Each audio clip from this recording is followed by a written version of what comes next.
नमस्कार, search story में आपका स्वागत है। मैं हूं संजना। आइए नजर डालते हैं आज की कुछ खास खबरों पर।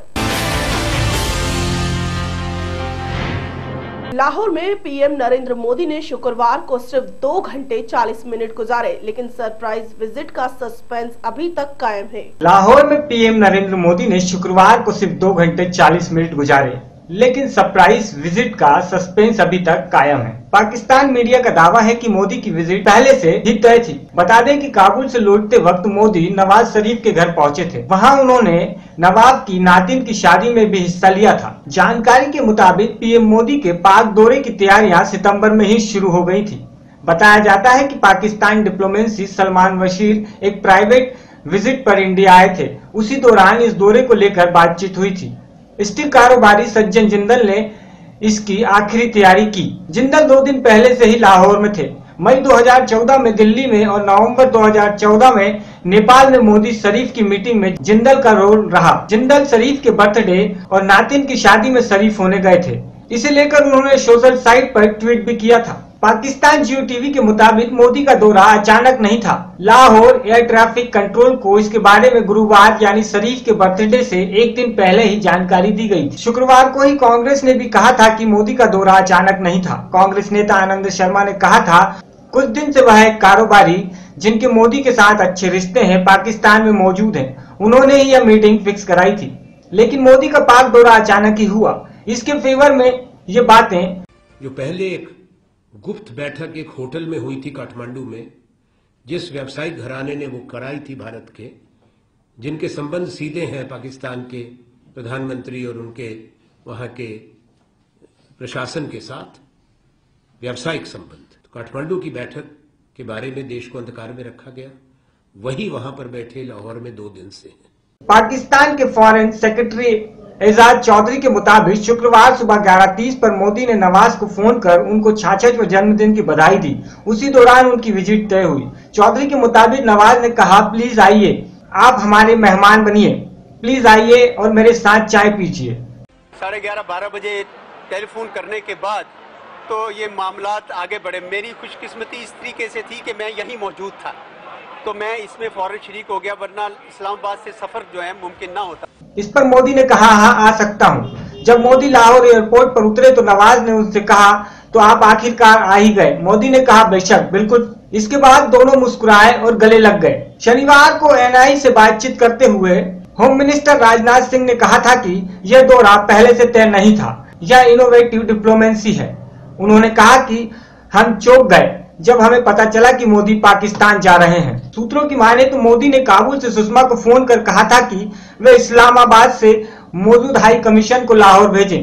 सुषमा ने उन्हें दोबारा फोन कर बताया कि हाई कमीशन को पहुंचने में 3 घंटे लगेंगे। इस पर मोदी ने कहा कि ठीक है, उन्हें भी काबुल से लाहौर पहुंचने में इतना वक्त लग जाएगा। ब्यूरो रिपोर्ट, नई दिल्ली। बुंदेलखंड की बदहाली से बर्बाद होती नस्लें और भूख से मौत के काल में समाते लोग मीडिया की इन खबरों को दिखाते ही आखिरकार इनकी मुफलिसी को प्रदेश के मुखिया ने संज्ञान में लेते हुए जिला अधिकारियों को पहल करने के निर्देश भी दिए। बुंदेलखंड की बदहाली से बर्बाद होती नस्लें और भूख से मौत के काल में समाते लोग मीडिया की इन खबरों को दिखाते ही आखिरकार इनकी मुश्किलों को प्रदेश के मुखिया ने संज्ञान लेते हुए जिला अधिकारी को पहल करने के निर्देश दिए। आज महोबा में डीएम विश्वेश्वर सिंह ने चिन्हित किए गए गरीबों को भरपेट भोजन देने की शुरुआत की। महोबा में रोटी बैंक के बाद प्रशासन की यह पहल जरूरतमंदों के लिए किसी वरदान से कम नहीं है। जनपद में 4500 जरूरतमंदों को 15 किलो अनाज और 10 किलो आलू दिया जा रहा है। बुंदेलखंड जहां सूखे से आई आफत ने गरीबों के पेट का निवाला तक छीन लिया, भरपेट भोजन के लिए किसान, कर्जदार तो युवा पलायन की दहलीज पर खड़ा है। बुंदेलखंड की इस बदहाली की खबरें मीडिया ने प्रमुखता से दिखाई। महोबा, बांदा, हमीरपुर, चित्रकूट सहित ललितपुर, झांसी और जालौन से किसानों पर हावी होती मुफलिसियत के आंकड़े भी कई बार सामने रखे। नतीजन आखिरकार प्रदेश के मुखिया अखिलेश यादव ने बुंदेलखंड में बढ़ती भुखमरी को रोकने के लिए जिला अधिकारियों को निर्देश दिए। अब भूख से होने वाली मौत का जिम्मेदार जनपद का डीएम होगा। मुख्यमंत्री के कड़े तेवर को देखते ही महोबा के डीएम विश्वेश्वर सिंह ने जनपद महोबा में 4500 गरीब परिवारों को चिन्हित कर उनके पेट भरने का इंतजाम आज से शुरू कर दिया। ग्राम रसालिया से आज डीएम सहित जनपद के सभी आला अधिकारियों ने भूखों को पेट भर भोजन देने के लिए प्रत्येक गरीब परिवार को 15 किलो अनाज और 10 किलो आलू दिए। भले ही ये राशन ऊंट के मुंह में जीरा साबित हो, लेकिन प्रशासन की यह पहल गरीबों के लिए सुखद साबित हो रही है। कितना मिला है और ये आलू कितना मिला है, क्या होगा इससे? 10 किलो आलू है, 15 किलो गल्ला है। क्या करोगे इससे? अब तक कैसे थे आप, क्या करोगे इससे? सब जगह सरकार ने जगह दे रखा है, परेशानी आती परेशानी इसी वजह से फिर ले रखा। किसने दिया है आज आपको? साहब आज का मिला है यहाँ पे। और अब इससे पहले स्थिति क्या थी आपकी? कुछ नहीं मिलता था महाराज, वो खाने के लाने व्यवस्था नहीं आती, तो आज खाने के लिए दे देंगे सरकार ने। कितना का दिया है? आलू भी मिल गया 10 किलो और गल्ला भी मिल गया 10 किलो। 15 किलो मिलो, 15 किलो। अब कितने दिन चलेगा जी? पता नहीं अब कितने दिन चल जाएगा, जितने दिन चल जाएगा। अब हम कौन मजूरी धतूरी करने लगा। मेरे बच्चा भी मर गए साहब, 3 बच्चे, मेरे 3 बच्चे मर गए, दोनों आदमी मर गए, एक नाती एक नाती छोड़ गया, वो बच्चा छोड़ गया, वो बच्चा के खेती चले गया। अब पता नहीं कैसा लफड़ा पड़ता है उस खेती में, हमको खुद मतलब नहीं है कि कैसा होना है, हम तो कुछ जानते नहीं है। आप के भरोसे हैं सरकार साहब। महोबा के रोटी बैंक में भी ऐसे ही गरीबों के लिए 2 वक्त की रोटी का इंतजाम किया जा रहा है। गरीबों को अनाज बांटने पहुंचे डीएम ने अनाज पाकर गरीबों के चेहरे पे 2 वक्त की रोटी की फिक्र से चमकते देखे गए। डीएम विश्वेश्वर सिंह भी मानते हैं कि बुंदेलखंड सहित महोबा में सूखे से जो भयंकर स्थिति उत्पन्न हुई है, उसे लोगों को भूख से निपटने के लिए राहत राशि दी जा रही है। निराश्रित, विकलांग और जरूरतमंदों को ये राशन दिया जा रहा है ताकि किसी की मौत भूख से ना हो सके। डीएम द्वारा मिल रहे राशन को पाकर निराश्रित गरीब प्रशासन की इस पहल की सराहना कर रहे हैं। उन्हें भूख से निपटने के लिए दी जा रही इमादत उनके परिवार के पालन पोषण में अहम सिद्ध होगी। देखिए, पूरे जनपद महोबा में इस सूखे की स्थिति के कारण जो भयावह स्थिति पैदा हुई है, उसमें लगभग 4500 लोग निराश्रित, असहाय, विकलांग टाइप के जो हैं वो चिन्हित किए गए हैं, जिनको वास्तव में इस समय खाने पीने की ज़रूरत है उपलब्ध कराना। तो इस रहेलिया गांव में 13 लोग जो चिन्हित हुए हैं, उनको 15 किलोग्राम गेहूं और 10 किलोग्राम आलू का वितरण आज किया गया है। और ये आदेश किया गया है कि जितने भी चिन्हित 4500 लोग हैं, उनको 15 किलो गेहूं और 10 किलो आलू वो दिया जाए। नहीं, इसमें शहरी क्षेत्र या गांव क्षेत्र की कोई बात नहीं है। इसमें बात यह है कि जो भी व्यक्ति निराश्रित है, असहाय है, विकलांग है और उनके पास खाने पीने का कोई साधन नहीं है, उनको दिया जाना है। बात इसमें न तो शहरी की है और न ग्रामीण क्षेत्र की है। जो भी व्यक्ति चिन्हित हो रहा है, अगर मान लीजिए कि इसमें बहुत सारे लोग, ये हो सकता है कि बहुत सारे लोग तो नहीं कहेंगे, लेकिन अगर कुछ लोग अगर चिन्हित होने से बाकी बच गए हैं, तो हमने ये भी आदेश किया है कि उनको भी शामिल किया जाए इसमें। सरकार का और प्रशासन का ये उद्देश्य है कि कोई भूखा ना सोए। भूखा कतई उसको मरने नहीं दिया जाएगा और उसी क्रम में ये कार्रवाई की जा रही है। महोबा से इस्राइल कुरैशी की रिपोर्ट। महोबा में पेयजल किल्लत बढ़ती ठंड में भी विकराल रूप धारण किए हुए है। महोबा में पेयजल किल्लत बढ़ती ठंड में भी विकराल रूप धारण किए हुए है। कस्बा बराई में पेयजल किल्लत से जूझ रहे नागरिकों ने टंकी में चढ़कर पूर्व में विरोध किया था, लेकिन कोई समाधान न होने से आधा दर्जन से अधिक लोग तहसील परिषद में अमरण आसन पर बैठ गए। पेयजल किल्लत से परेशान ये सभी प्रशासन से स्थायी समाधान की मांग कर रहे हैं। गर्मी की तपिश में पेयजल किल्लत महोबा के लिए कोई नई बात नहीं, लेकिन दिसंबर की ठंड में भी यहाँ के बाशिंदे पेयजल की समस्या से जूझ रहे हैं। कस्बा कबराई के 50,000 आबादी में पिछले 6 माह से पानी की समस्या को लेकर परेशानी है। इसी समस्या का ध्यान आकर्षित कराने के लिए घनश्याम त्रिपाठी ने पानी की टंकी पर चढ़कर विरोध प्रदर्शन किया था, जिस पर जल संस्था ने जल्द पानी की समस्या का सुधार करने की बात कही थी। बावजूद उसके करवाई के लोगों को पानी नहीं मिल पाया। पेयजल के लिए 50,000 की आबादी में एक टैंक ही भेजा जा रहा है, जिसे बेचने के भी आरोप लग रहे हैं। प्रशासन की इस बेरुखी से यहाँ के लोग खासे नाराज हैं। ये लोग जो है शुरू से अंत तक सब लोग रहेंगे। क्या मांग कर रहे हो? मांग हमारी ये है कि आज से 6 माह पहले 18 जून को हम कबरई में इसमें सरकारी अस्पताल वाली टंकी में चढ़े थे ऊपर पानी की समस्या को लेकर। तो जल संस्थान के JES के वर्मा जी वहाँ पहुँचे थे और उन्होंने जो है लिखित रूप से आश्वासन दिया था कि यदि 24 घंटे के अंदर पानी की समस्या का समाधान नहीं होता तो उसका जिम्मेदार मैं हूँ, और अगर इसमें कोई घटना दुर्घटना होती है तो उसका भी जिम्मेदार मैं हूँ। लेकिन उनने अपना वादा बिल्कुल नहीं निभाया। उनने हमने 16 टैंकर की मांग की थी उस समय कि अभी हाल में जब तक बोर नहीं हुआ जब तक 16 टैंकर 16 वार्डों में दे दीजिए। उनने कहा कि हम 7 टैंकर दे सकते हैं, लेकिन एक टैंकर ही आज तक 50,000 की आबादी में एक टैंकर ही पहुंचा। उसमें भी रोज मारामारी होती है और 600 रुपया में वो टैंकर बेच भी देते हैं। अगर किसी ने खरीदा तो बेच भी देते हैं। अभी परसों के दिन बेच दिया था टैंकर, बाकी पब्लिक को नहीं मिल रहा। तो हमारी मांग ये है कि स्थायी समाधान के लिए हम 18 दिसंबर को अभी 2015 में DM साहब से भी मिले, उन्हें ज्ञापन दिया कि 1 सप्ताह के अंदर अगर नहीं समाधान होता तो हम जो है आमरण अनशन पर बैठने को मजबूर हो जाएंगे। पानी किल्लत किस तरीके से, लोग कहाँ कितनी दूर पानी भरने जाते हैं पेयजल के लिए? पेयजल के लिए कहीं मोहल्ले में 1-2 हैंडपंप लगे हुए हैं मोहल्लों में, वो भी खराब पड़े हैं। कहीं का 1 चालू है। पूरी कबरई में मुश्किल से 25% हैंडपंप सही है, 75% हैंडपंप आज भी खराब है। आमरण कब तक चलेगा? ये जब तक चलेगा जब तक ये बोर नहीं करवा देंगे और बोर से सप्लाई नहीं दे देंगे पूरे कबरई को। कस्बे के आधा दर्जन से अधिक लोग अब पेयजल की समस्या से आहत तहसील परिषद में आमरण आसन पर बैठ गए हैं। आंदोलनकारियों के समर्थन में कस्बे के दर्जन भर लोग समर्थन पर बैठे हुए हैं। कबरई कस्बे के नगर पंचायत प्रतिनिधि शिवपाल भी इस अनशन का समर्थन कर रहे हैं। उन्होंने कहा कि मैं अपनी निधि से कस्बे में बोर कराकर पानी की समस्या का निदान कर सकता हूं। उसके लिए यदि DM साहब उन्हें आदेशित करें। मैंने भी कई बार पेयजल किल्लत को लेकर अधिकारियों को अवगत कराया था, लेकिन कोई कार्रवाई नहीं हुई। एक जनप्रतिनिधि द्वारा ऐसा जवाब कस्बे में पनपी राजनीति को भी उजागर करता है। तुम यहाँ अनशन में क्यों बैठे हो? तुम एक बच्चे हो, ऐसे में अनशन में क्यों बैठे हो?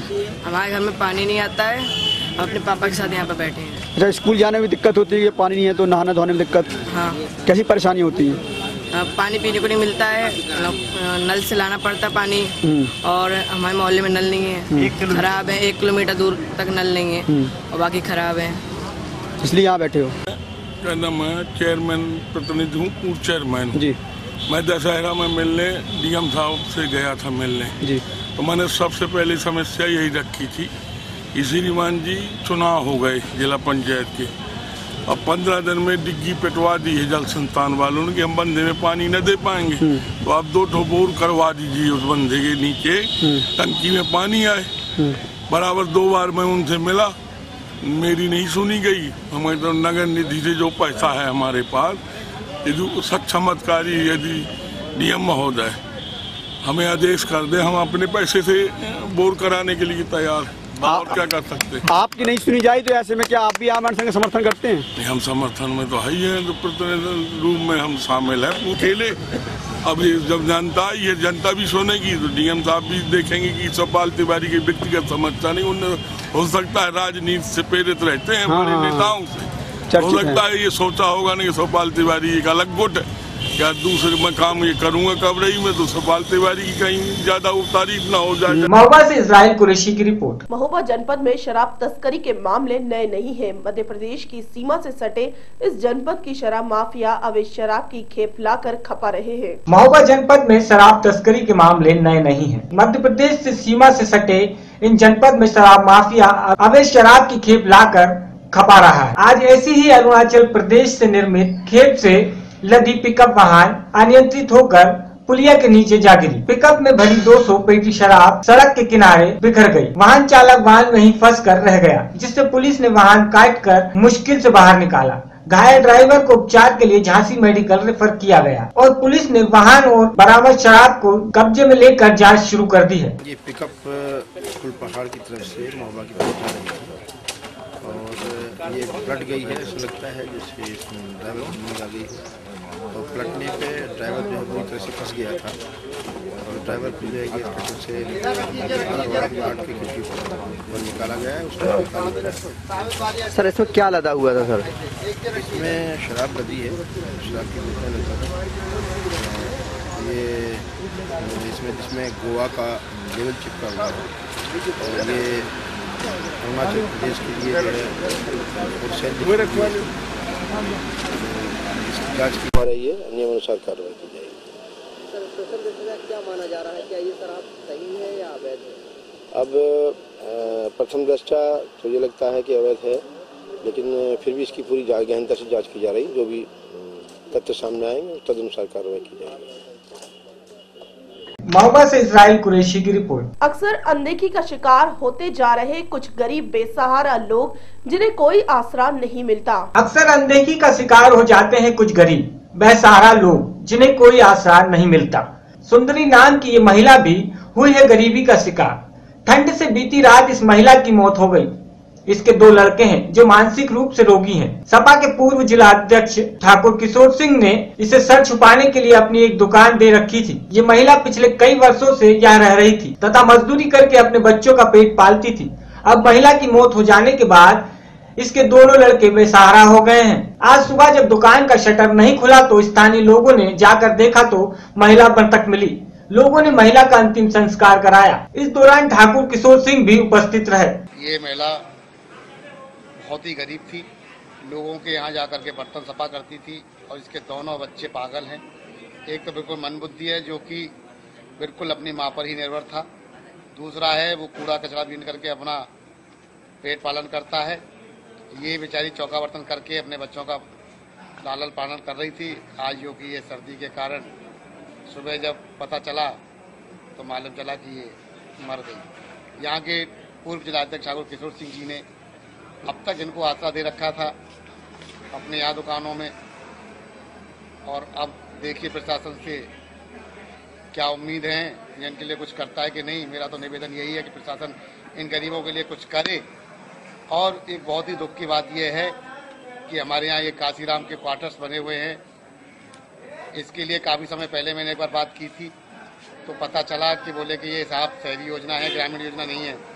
आप लोग बताइए कि ग्रामीण योजना की ज़मीन को जब आप लोग कब्जा कर लेंगे, उस पर शहरी योजना बना देंगे, ग्रामीण लोग कहाँ जाएंगे? ऐसे लोग कहाँ जाएंगे? सच्चाई आपके सामने है। गरीबों के लिए कोई आवाज़ नहीं, पता नहीं कैसे चलाते हैं। आपके सामने है, गरीबों की चप्पलें घिस जाती हैं, लेकिन उनको ये कह के टाल दिया जाता है कि ये शहरी योजना है, ग्रामीण योजना नहीं है। अब इस मथुरा से रविपाल की रिपोर्ट। इस मशीनरी के युग में पुराने तरीके सब आलोप हो रहे हैं। कभी समय था जब शाम होते ही भट्टियों पर दाने बुनाने वालों का तांता लगा रहता था, लेकिन इस युग में इन भट्टियों को आलोप कर दिया है। इस मशीनरी के युग में पुराने तरीके सब आलोप हो रहे हैं। कभी समय था जब शाम होते भट्टियों पर दाने बुनने वालों का तांता लगा रहता था, लेकिन इस युग ने इस भट्टियों को आलोप कर दिया है। पहले गांव में और शहर के नुक्कड़ों पर जिहर जाति के लोग दाने भुनकर दिया करते थे और लोग छोले मक्की के दाने ताजा भुनाकर खाया करते थे। कहते थे कि यह असली विटामिन है, और मशीनरी के युग ने इसको आलोप कर दिया है और भट्टियां खत्म हो गई हैं। लेकिन इन खत्म हुई विरासतों को पंजाब में फिर ताजा किया है। बिहार और यूपी से आए प्रवासियों ने जो हर गली चौक और मोहल्ले में भट्टी जमा कर मूंगफली को भून कर बेच रहे हैं। मूंगफली अब गरीबों का बादाम बन गई है और इन भट्टियों को देखकर पुरानी यादें ताजा हो गई हैं और लोग पुरानी सभ्यता को देख रहे हैं। यह नजारा है मोगा का, जहां पर प्रवासी लोग भट्टी लगाकर गरीबों के बादाम यानी मूंगफली को भून कर खिला रहे हैं और पुरानी यादों को ताजा कर रहे हैं। वहीं प्रवासी मजदूर यहां से अपनी रोजी रोटी चला रहे हैं। इस बारे में जानकारी देते हुए राजस्थान से आए प्रवासी मजदूर मोहम्मद ने बताया कि वे अपने परिवार के साथ यहाँ मूंगफली को भून कर बेचने का धंधा करने आए हैं। वह यहाँ कच्ची मूंगफली राजस्थान से लेकर आते हैं और इनको भूनकर यहाँ बेचते हैं। और पंजाब के लोहड़ी और मकर संक्रांति का त्योहार बहुत अच्छा मनाया जाता है और हमारा भी इस काम से लोहड़ी बम पर लग जाता है, हमें अच्छी कमाई हो जाती है। जी, इस मूंगफली लाते हैं, राजस्थान से आता है जी, मोगा से लाते हैं। अच्छा, वहाँ से लेकर के हम लोग सब बेचना है उधर की, सारे बेच बूच करके अच्छा लोहड़ी बम मना करके असी बिहार को चली जाती जी। किन्नी को इनकम किन्नी को हो जाती है? वो रकम अपने को अपना गुजारा हो जाती है, बाल बच्चे पाल हो जाती जी, मेहनत करके बहुत बढ़िया हो जाती जी। हाँ जी। ਇਹ ਕਿੰਨਾ ਸਮਾਂ ਤੁਸੀਂ ਇੱਥੇ ਕੰਮ ਕਰਦੇ ਹੋ? ਇੱਥੇ ਸਮਾਂ ਲੱਗ ਜਾਂਦਾ ਹੈ 3 महीने जी हमें। हाँ जी। ਤੇ ਕਿੰਨੇ ਕੁ ਪਰਿਵਾਰ ਨੇ ਇੱਥੇ ਜਿਹੜੇ ਆਉਂਦੇ ਨੇ? परिवार इतने 3 अपने आ जाते 3-4 जाने आ जाते, कोई 5 जाने आ जाते, ऐसे ही बस जितना जिसकी परिवार है इतने परिवार लेके आ जाते।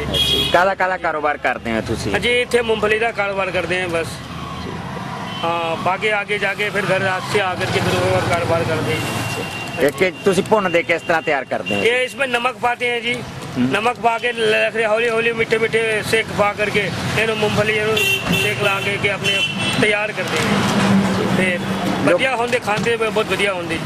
कितना को फायदा आंदा लोगों ने तो बहुत लेने को, गरीब आदमी जो kilo 1.5 kilo 2 kilo 5 kilo 10 kilo इतना जी ले आंदा जी, जिन्होंने जिन्ना लोग। अच्छा, अगे त्योहार भी आ रहा लोहड़ी दा? हाँ, लोहड़ी दी त्योहार है, कोई 10 किलो कोई 20 किलो कोई जिन्ने जिसके लोड़ पै जाते ले जाते। ये मूंगफली कुछ तो बढ़िया है, भरदा मूंगफली बढ़िया होता है करके। वहीं बिहार से आए प्रमोद भट्टी वाले ने बताया कि वे बिहार से आए हैं और वे यहाँ मूंगफली भूनकर बेचने का धंधा कर रहे हैं। उनसे बात की तो मशीनों द्वारा मूंगफली तय होती है, उसमें ज्यादा हीट लगने के कारण उसके सारे तत्व नष्ट हो जाते हैं और हम यहाँ धीमे आलाप में इसको तैयार करते हैं। हम अपने घर से 1600 किलोमीटर दूर आकर कारोबार कर रहे हैं, इससे हमारा अच्छा गुजारा हो जाता है। ਅਸੀਂ ਬਿਹਾਰ ਤੇ ਆਉਨੇ ਜੀ, ਇੱਥੇ ਮੂੰਗਫਲੀ ਭੁੰਨਦੇ ਆ। ਮੰਨ ਲਓ ਵੀ ਜਿਹੜਾ ਮਸ਼ੀਨੀ ਮੂੰਗਫਲੀ ਭੁੰਨਦੇ ਆ, ਇੱਕਦਮ ਸੇਕ ਲੱਗਣ ਦੇ ਨਾਲ ਉਹ ਮੂੰਗਫਲੀ ਜਿਹੜਾ ਬੰਦਾ ਖਾਂਦਾ ਉਹਨੂੰ ਨੁਕਸ ਪਾਉਂਦਾ ਜੀ। ਅਸੀਂ ਮਿੱਠੇ ਸੇਕ ਨਾਲ ਭੁੰਨਦੇ ਆ, ਇਹ ਮੂੰਗਫਲੀ ਵਧੀਆ ਹੁੰਦਾ ਜੀ, ਯਾਨੀ ਸਿਹਤ ਵਾਸਤੇ। ਤੇ ਇਸ ਕਰਕੇ ਅਸੀਂ ਵਧੀਆ ਕਾਰੋਬਾਰ ਚਲਾਈ ਫਿਰਦੇ ਜੀ 1600 ਕਿਲੋਮੀਟਰ ਦੂਰ ਆ ਕੇ ਜੀ। ਕਿਸ ਤਰ੍ਹਾਂ ਤਿਆਰ ਕਰਦੇ ਆ? ਮਿੱਠੇ ਸੇਕ ਨਾਲ ਇਹਨੂੰ ਬਾਲਣ ਤੇ ਭੁੰਨ ਕੇ ਤਿਆਰ ਕਰਦੇ ਆ। ਭੱਠੀਆਂ ਤੇ ਬਣਾਉਣੇ? हाँ, भट्ठियां ते भुन के तैयार। अच्छा, किस तरह का गुजारा किस तरह हो रहा है? गुजारा चली जाता जी बढ़िया। वहीं भट्टी में मूंगफली लेने आए गांववासी लाल सिंह ने बताया कि पंजाब में पुरानी सभ्यता को इन लोगों के यहाँ दोबारा जिंदा कर दिया है, क्योंकि पहले के जमानों में शहर और गांव में भट्टियां लगी होती थी और उन पर बहुत ही रौनक हुआ करती थी। लोग झुंड बनाकर वहाँ बैठते थे। वह पंजाब की सभ्यता विलुप्त हो चुकी है और अब इन लोगों ने यहाँ आकर इस सभ्यता को पुनः जिंदा किया है। गल ये आ, पंजाब दा ही पुराने सभ्याचार नूं इन्हां ने आके सरजीत कीता, क्योंकि पहला आम पिंडां दे विच भट्ठियां हुंदियां सी, भट्ठियां दे उत्ते बहुत ही रौनक हुंदी सी। आम पंजाबी की कहावत हट्टी भट्ठी ते लोग बहिंदे सीगे ते वो सभ्याचार जिहड़ा साडा अलोप हो गया। इन्हां ने बाहरों आके विचारिਆਂ ने परदेसियां ने नाले तां इन्हां दी थोड़ी बहुत ही कमाई दा साधन आ, नाले इन्हां ने आके इहनूं सरजीत कीता, क्योंकि जिहड़ी मूंगफली आ ये गरीबां दे बादाम आ, गरीब लोगों की पहुँच तो बाकी मेवा तो बाहर हो गया। इस करके इस अज लोहड़ी का त्यौहार नेड़े आ रहा, आम लोग जिन्ने भी गरीब लोग आ वो वध तो वध खरीदते आ, इन्हां दी कमाई का विचारिਆਂ दा साधन है, लोगों का जिहड़ा हैगा झस पूरा हुंदा ते बाकी साडा जिहड़ा सभ्याचार लोप हो गया वो दुआरा तो इन्हां ने जागृत किया। असीं अज देख के मतलब सभ्याचार नूं सानूं फिर पुराने दिनां दी पुराने बजुर्गों नूं याद आउंदी है, जो भी मतलब जिहड़ा पिछले समय का पंजाब साडे मूहरे अखां दे मूहरे आ जांदा। असीं इन्हां दा परदेसियां दा बहुत धन्नवाद करते हैं इस गल दे उत्ते, इन्हां ने सानूं दुआरा तो पंजाब दे रूह दे दर्शन कराए। मोगा से विपिन ओकारा की रिपोर्ट। कुरुक्षेत्र के सांसद राजकुमार सैनी ने फिर जाटों के खिलाफ उगला जहर, कहा कांग्रेस और इनेलो के इशारे पर हो रहा है सब कुछ। कुरुक्षेत्र के सांसद राजकुमार सैनी ने एक बार फिर जाटों के खिलाफ जहर उगला है। उन्होंने अपने निवास स्थान पर पत्रकारों से बातचीत करते हुए चौटाला परिवार पर हमला बोलते हुए कहा कि हरियाणा में एक परिवार ने तो आरक्षण को समाप्त करने के लिए जलाया था, दूसरे अब फिर इनेलो और कांग्रेस के हरियाणा में परिवार आरक्षण की फिर से कवायद को शुरू कर हरियाणा को जलाने का काम शुरू कर रहे हैं। उन्होंने कहा कि यहाँ लोग गरीबों के हकों को मारकर पहले भी 5-5 बार सरकारें बना चुके हैं, इसके बाद भी इन लोगों का मन नहीं भरा है और जो कुछ पिछड़ी जातियों के पास है वह भी यह लोग छीन लेना चाहते हैं। देखिए, एक परिवार ने तो इस हरियाणा को रिजर्वेशन को खत्म करने के लिए हरियाणा को जलाया था और दूसरे परिवार आज इस हरियाणा को, जो आज कांग्रेस के बड़े चौधरी बनते हैं, उन्होंने इस हरियाणा के अंदर रिजर्वेशन की अनर्गल तरीके से रिजर्वेशन की कवायद शुरू करके इस हरियाणा को दोबारा से जलाने का प्रयास किया जा रहा है। बहुत दुखद है कि भाईचारे को जहां लोग खंडित कर रहे हैं वहां ये भी नहीं ध्यान कर रहे कि जिन गरीब लोगों का वो हक चीट करना चाहते हैं उनके दम पे वो कितने बार 5-5 बार वो सरकारें बना करके उनके हकों को चीट कर चुके हैं। और उसके बाद भी अगर उनका जी नहीं भरा कि जो कुछ भी हरियाणा के बैकवर्ड क्लासेस के पास हक हैं वो भी उन्हें ही चाहिए, और वो भी किस तरीके से हरियाणा को बंद करके रेलें रोक करके और पूरे प्रदेश को जो जिस प्रकार की वो कवायद में डालना चाहते हैं, हम ओबीसी ब्रिगेड के माध्यम से स्पष्ट कर देना चाहते हैं कि पूरे प्रदेश में किसी भी व्यापारी भाई को, दुकानदार भाई को इस प्रकार से कवायद से डरने की जरूरत नहीं है। कम से कम अगर वो हरियाणा बंद करना चाहते हैं, सबसे पहले तो उन फल और सब्जियों वालों को, दूध और चाय वालों को, मिठाई की दुकानों वालों को और रेडी फड़ी लगाने वाले साग सब्जी वालों को पहले उनकी भरपाई, जो अगर उनकी 1000 रुपये रोजाना कमाई है और उनकी फल और सब्जियां खराब होंगी हरियाणा बंद करने से, पहले तो वो उन लोगों की भरपाई के लिए उनके घर पे पैसे भेजें, उनके बच्चों के लिए रोजी रोटी का इंतजाम करें। उसके बाद सोचें कि अपना पेट भरने के लिए वो किस प्रकार से हरियाणा को बंद करना चाहते हैं। मैं कहना चाहूंगा कि इस प्रकार वो ही लोग कर सकते हैं जो देश के हित में तो क्या होना था, जो जनता के हितों को भी चीट करने के लिए सिर्फ और सिर्फ अपनी एक बरादरी को लेकर के वो अपने हित साधना चाहते हैं, और वो भी डंडे के बल पे, जिसको माननीय प्रधानमंत्री, मुख्यमंत्री जी ने भी स्पष्ट शब्दों से कहा कि डंडे के जोर पे अगर इस देश को चलाना है तो फिर प्रजातंत्र के ढकोसले की जरूरत नहीं है। दिन जाटों की रैली हुई थी, जाटों ने कहा था कि प्रधानमंत्री और मुख्यमंत्री को घर आके आरक्षण देना पड़ेगा, हमें ऐसा माहौल तैयार कर देंगे, क्या कहेंगे आप? देखिए, वो स्पष्ट है कि वो इस प्रकार की कवायद पहले से करते रहे हैं, लेकिन अब उन्हें भूल जाना चाहिए मुख्यमंत्री, प्रधानमंत्री उनके कम से कम उनके पाबंद नहीं है। ये जिस प्रकार की उन्होंने पहले भी प्रयास किए हैं और रेलें रोक करके इस रिजर्वेशन में घुसने की कवायद की थी, वो माननीय सुप्रीम कोर्ट ने कभी की खत्म कर दी गई है। अगर ना तो वो सुप्रीम कोर्ट पे भरोसा करते हैं, ना सरकार पे भरोसा करते हैं, वो सिर्फ अपने बंदूक का झंडा वाला निशान लगा करके देश के अंदर क्या टेरर का माहौल बनाना चाहते हैं, इसका भी स्पष्टीकरण हो जाएगा आने वाले चुनाव में। मेरी सभी भाइयों से अपील है कि इसका पूरा संज्ञान लें, जिस प्रकार से वो गरीब लोगों के हक को खाना चाहते हैं। पार्टी कौन सी है पीछे? इसके पीछे जो है कांग्रेस पार्टी भी है, और इसके पीछे चौधरी देवीलाल का परिवार जो आज इसी कवायद की वजह से, जिस प्रकार से उन्होंने नौकरियों के अंदर जाली सिस्टम चला करके आज सजा भुगत रहे हैं, इसी प्रकार का सिस्टम वो आगे भी लाना चाहते हैं।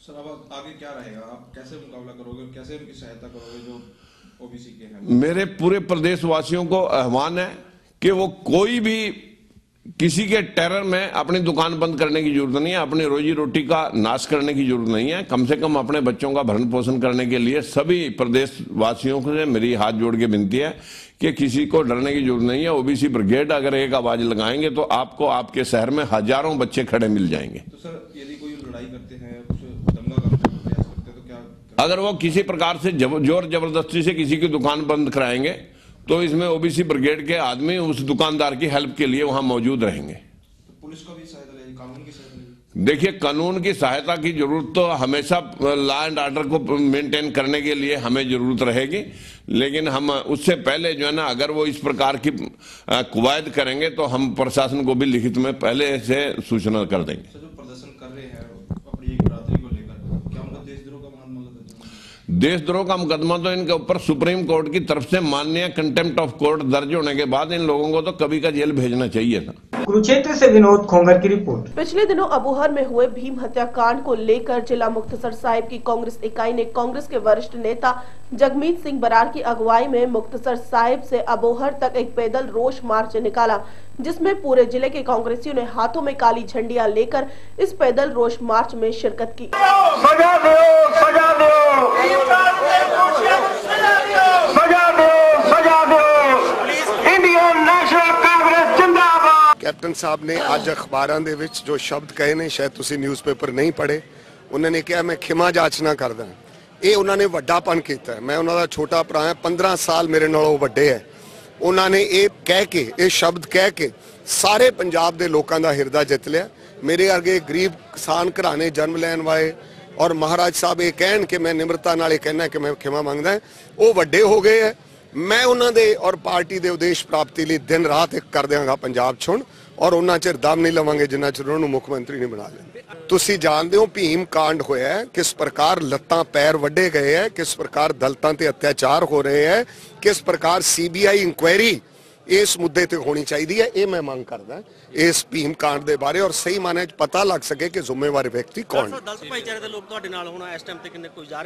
सारे भाईचारे, सारा वाल्मीकि नहीं यार, वो लीडर दी गल।